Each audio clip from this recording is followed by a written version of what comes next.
women, three brilliant careers, and one name connecting all of them. A man the world called a genius and a knight, who in the quiet spaces behind his legend left a trail of damage so carefully hidden that it took 80 years for anyone to lay it out honestly and say, "This also happened."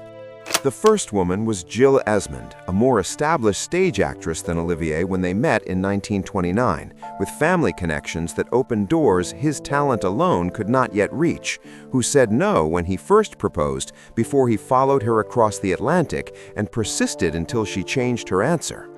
She turned down roles to travel with him, managed their household, supported the upward arc of his career, bore their son Simon in 1936, and then Olivier met Vivien Leigh on a film set and began disappearing from the marriage without confession or confrontation, withdrawing so quietly that their home became, in the words of one friend, a stage set for a marriage that had already closed.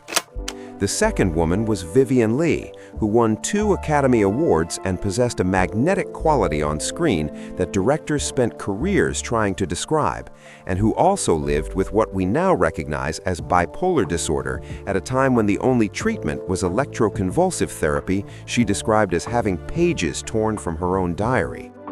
Olivier responded to her illness not with sustained presence, but with managed distance, writing to a friend that her condition had become a drain on his ability to work. And when he fell for the younger Joan Plowright, he sent Vivien a divorce letter while she was lying in a hospital bed.